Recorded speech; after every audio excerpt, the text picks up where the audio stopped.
Hello, everyone. Today I'm looking at Resident Evil 3 Remake. Now, again, this is part of a series of remake games where, they're kind of rebooting the whole series. And this is where I think the third game, people had quite a lot of issues with it. And I can see why, because, we use the term remake to mean something that you're just kind of changing the gameplay mechanics, you're updating it so that, it's not fixed cameras, it's over the shoulder shooting, etc.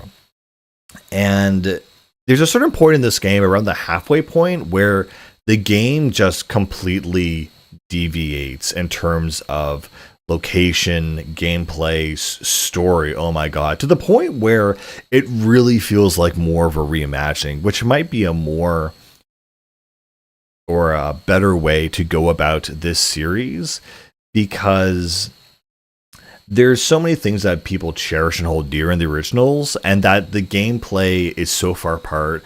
It's a proper remake in that it's been so many years that to completely redesign the whole game in terms of gameplay, you might as redesign the story. So, Resident Evil 3 kind of starts off in, like, I guess a very cliche 2007 modern game manner where Jill's like looking in the mirror and looking at herself, and that's something that developers used to do to show off new graphics of their characters, but it's just kind of here.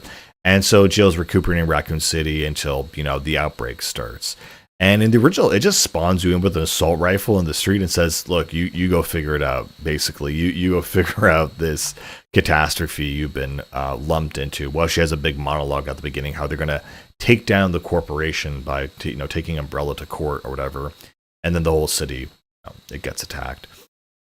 So it's really interesting in comparing this to the original, because the original RE3, it definitely was already on this trajectory where they wanted to focus more on action and less on puzzles, which is really interesting because the original RE3, you kind of start off in the city. There's a whole kind of network of things you can, go around and do. There are definitely puzzles and things like getting the crank to get the grenade launcher stash.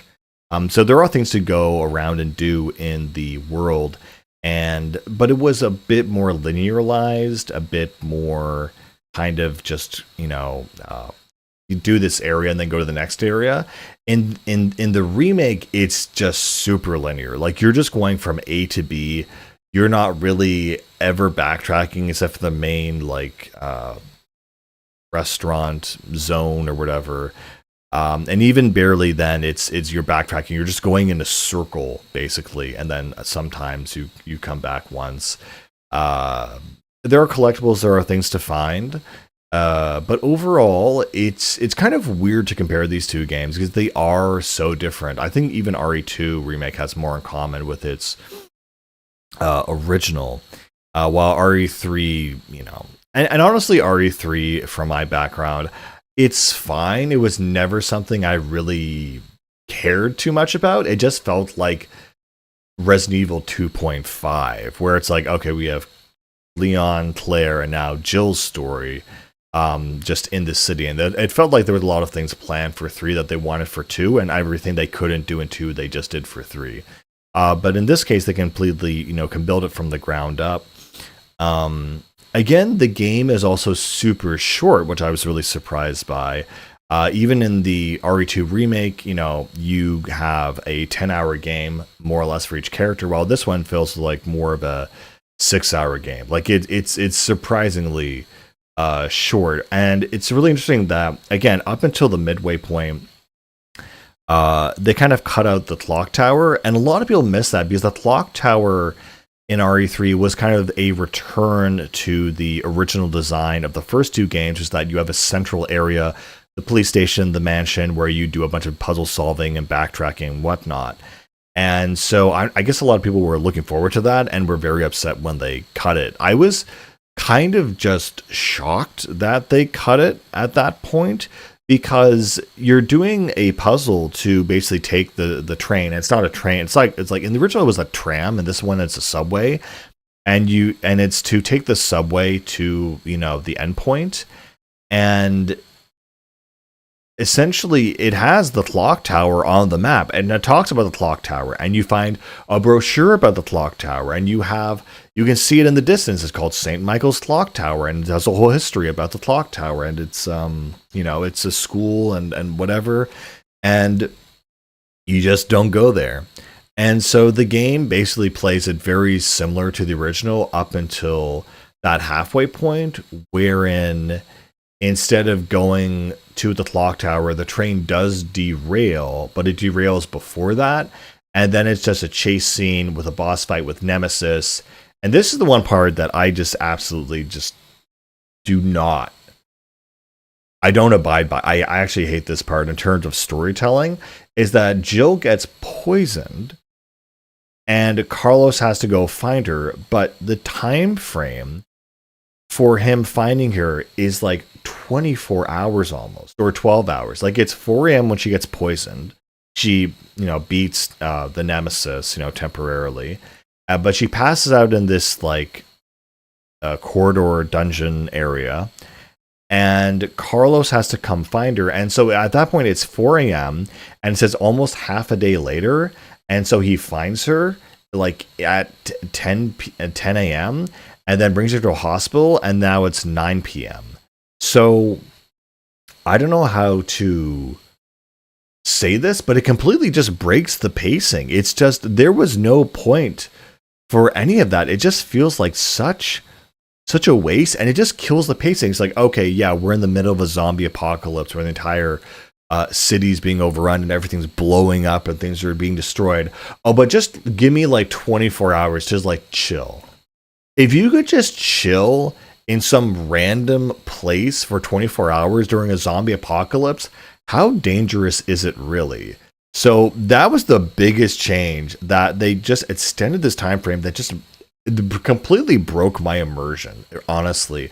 And then you just warped the hospital. So that entire section and the hospital section was not exactly optional, but it was an offshoot section of like almost the starting area that you do have to come back to later in the game, but they just have Carlos warp you there. So you can do this one section and then like a horde mode, last stand kind of thing as Carlos. And so they definitely gave Carlos more airtime, I guess, but the way they did it is they circumnavigated by just cutting out a bunch of stuff. And then they also introduced this new character called T or Ty, who just wasn't in the original, and he's fine, but it's like, did we need this guy? Did we really, need this new guy? And that also brings me to the mercenaries. So Carlos,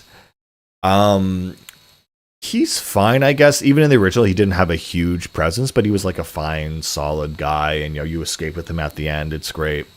But then Nikolai and Mikhail like is more or less the same, but they really like gave them like strong accents. Like I think Carlos might have had a slight accent, but in the original and here he has no accent, but they doubled down on the Russian accents for Mikhail and Nikolai. And also just on Nikolai's character, oh my god.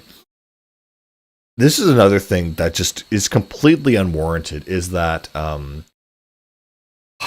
you have the big final boss, Nemesis, he's the main thing. But and Nikolai was always kind of working for Umbrella or as a double agent, basically. And you have certain sections with him where he betrays you at the gas station, and then he uses the helicopter at the end to fight you, and you can choose to fight back at him or avoid him or whatever. But in this one, they like really try to make him like, oh, you really want to hate this guy, and look at all this bad stuff he's done. And it just feels like too much. And then to even kind of almost sour the mood or the presentation. So you have this really nice, it's an alright epic boss fight with Nemesis. And the original, it was a lot more scarier because Jill was on her own. She had to use these acid vat things to open up to spray on him, and that's how you killed Nemesis in the original, with acid. And then you had this really cool boss fight with the rail cannon room, where you have this giant stationary weapon that just, it's an experimental rail cannon that just blasts Nemesis. You have to do it a couple times or something. And so they kind of kept that. They changed out the acid for electricity, but then add an acid in a cutscene anyway. and then you have the final room with Nemesis. And that boss fight, it's actually it's very cool. It's not super challenging, and I was kind of surprised when. So the way it works is that you have the rail cannon, and now it's like handheld, which is like whatever. But the thing is, like the security measures pop out, and you have to repower the generator by pushing them back in. And I thought, okay, we're gonna have 2 or 3 waves of this because this is the final boss. But no, you just do it once, and then you can just kill Nemesis. I'm like, oh, okay, that's a bit underwhelming. And that was kind of like the peak of the series, and then Jill escapes in the original. In this one, however, after you kill Nemesis, you have this extra bit at the end where she takes this elevator up to the surface, and Nikolai basically captures Jill, or no, he captures Carlos, and he's going to execute him unless Jill takes the shot. And so you shoot him in like a Call of Duty style cutscene, and then basically wound him and leave him to die, and that's how the game ends. And it was just such a, I don't know, like not Resident Evil thing to do. Like they really wanted Nikolai to be this villain that you really hated, but there was no reason to hate this guy other than they said, oh yeah, I'm a bad person, I'm gonna just be psychotic, I'm gonna lock you out of the train car. It's like, okay, but he doesn't. He says a lot of things, but he doesn't do a lot of things. In the original, he did a lot. He had a helicopter. He did, he blew up the gas station. I don't know if I missed the gas station scene because in the original it was, I'm pretty sure, optional. So I can see the gas station. I can see the Stagla sign, but I guess I must have missed it, or it's just not there, which I find very shocking, to be honest with you, because that definitely was a prominent prescient moment in the original.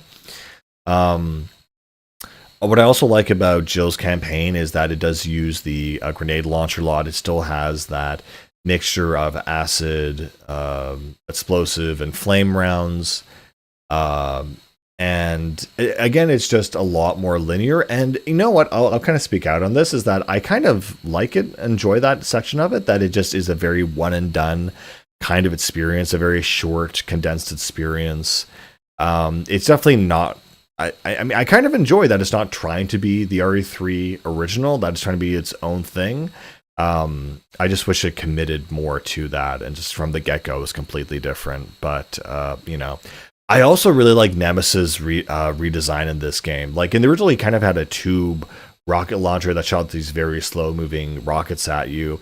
And this one, it's like this special thing specifically designed for the bioweapon. Like, we hear these terms bioweapon, but they're, in our minds, these completely uncontrolled zombies or lickers or hunters that just seem to be like just basically wild animals that you throw into a city or something.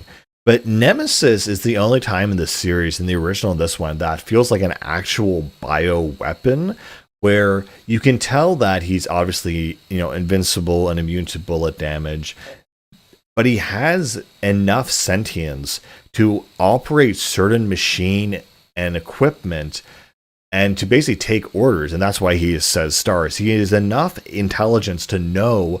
He's basically been programmed, almost like the Terminator, to hunt the stars recruits, but he has no other intelligence beside that. And he's super powerful, super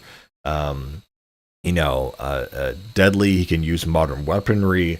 And so that was kind of like, okay, this actually makes sense as an actual bioweapon. Like me as a warlord, whatever, would want to procure one of these things. It actually makes sense to buy this guy because he's just a bulletproof soldier that can actually be controlled. Throughout the rest of the series, it seems like all the other bioweapons or things they throw at you basically are uncontrollable, and that's the whole gimmick and the hubris of humanity trying to engineer something that's unkillable, is that they always lose control of it. But Nemesis is a truly terrifying subject because it's a unkillable Frankenstein monster that is smart enough to understand commands. There's never a point in the story where you see Nemesis kill its master like Tyrant in the original Resident Evil 1. So that's what truly makes it really terrifying and really encapsulates a certain idea that we just don't really see in the rest of the series, unfortunately. Again, the original Resident Evil 3, I wasn't super hype about it. So, for this thing being different, a completely different direction, I don't really mind because there wasn't really much at stake for me. But I think they're both, pretty fine games, honestly. Another thing I want to talk about, the changes they made, is that, okay, so after the clock tower, the whole point is that you get to the edge of the city limits. And after that, you find yourself, you jump off the train and you find yourself essentially at this secret military base at the edge of the city. That's where Umbrella's other secret lab was, or whatever. And in this one, what happens is after the hospital, you end up going underground again, underneath the hospital, and there's a secret lab underneath Umbrella, underneath Raccoon City again. And in that scenario, it's like, oh, well, is this the same one in Resident Evil 2? Is this the same lab? And it kind of implies, like, maybe? No, actually it was called Nest. And so that was the beginning of what became the secret in Resident Evil 9, that there's this secret lab underground where they actually kept the vaccine. And that's, kind of the inspiration they had for Resident Evil 9, which I think was really, really cool. It's just funny / annoying that when you realize they changed that scenario and setting, that it's not only the environments, but that main surface elevator is the exact same asset they used in Resident Evil 2. So they've really have just been doing a series of remakes of Resident Evil 2, where Resident Evil 3 is also kind of a remake of 2. Resident Evil 9 is kind of a remake of 2 because he goes back to Raccoon City and they reused the police station for sure 3 times in a row. Yeah, there's even a section, I forgot this, where you do visit the police station. And to be fair, in the original RE3, you also go back to the police station. But I guess the only sequence I really have a complaint about is the one power station level where as Jill, and you have all these little bug things around you. And if they if they hit you, you're fine. But if they do the certain attack on you and infect you, you have to use a blue herb every single time. No, I'm sorry. You have to use a green herb every single time.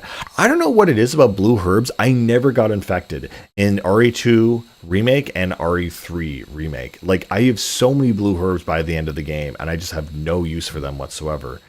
And so yeah, if they infect you, you have to use a healing item, even if you're at full health, because you have to, and then you have to do this animation of Jill throwing up, and it's like frustrating. It's very tedious and just not a lot of fun, and you just have to do it a lot, which is just frustrating.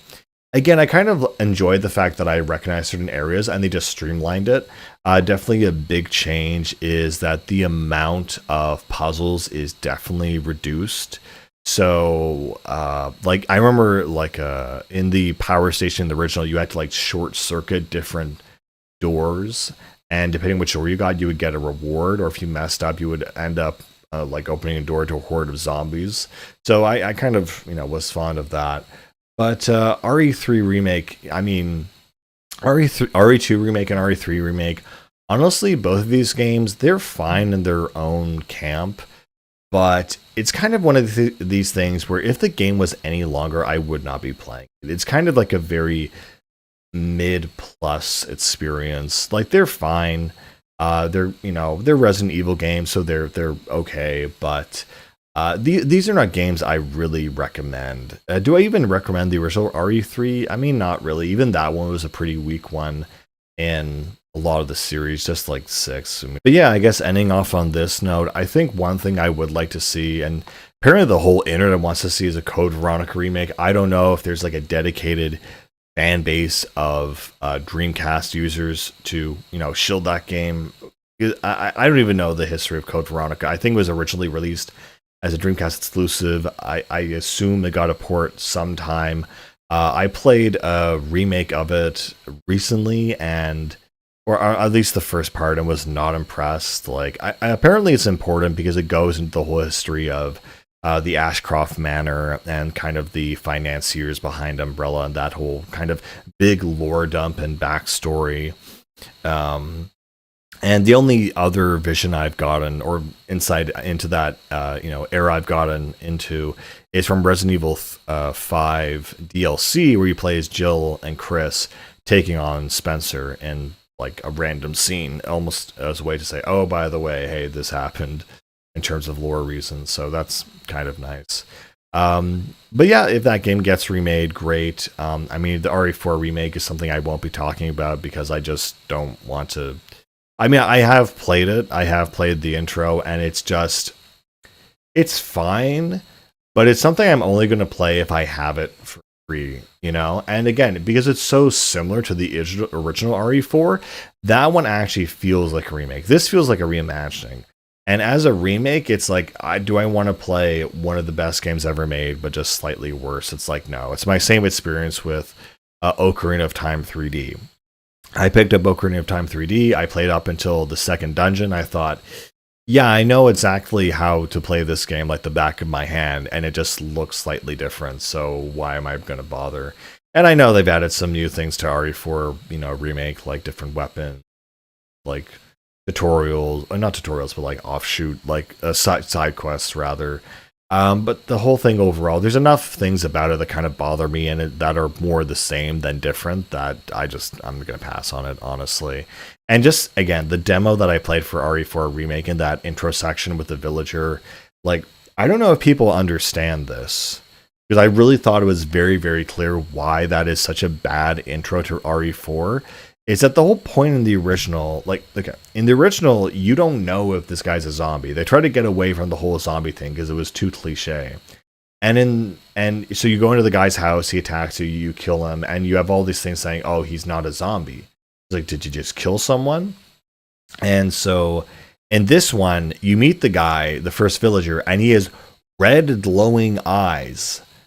Like, it is, and he transforms in the basement into a monster. Like, it is so obvious that this is just like, there's no suspense, there's no build up, there's no big reveal, there's no big mystery of like, okay, what is going on. There's a big sense of mystery in the original Resident Evil 4 that was just really like atmospheric, and in this one, it feels like they've just everything's explained, everything's shiny, everything's clean, as you do with a lot of remakes and remasters. So I'm just not gonna play it past that part. I mean, the gameplay was fine. The gameplay was good. I like how the shotgun feels. But again, it's like, when you try to remake one of the greatest games of all time, and you play it, and you're like, I'd rather just play the original. Honestly, it's something that it's like, this is like fine, but you just know you're getting a. And that's the other thing too. If the RE4 remake was like 5 hours and like it was super short, then I'd be like, okay, fine, I'll do it. But because it is as long as it is, and the original, I just don't want to go down that path and invest that amount of time, honestly. But yeah, RE3 remake, again, if you don't hold it to the standard of the original or any standard, it's a fine experience, but again, nothing that's really worth going out of your way for. But, it's fine. Anyway, guys, that's pretty much it. I'll talk to you next time. Bye.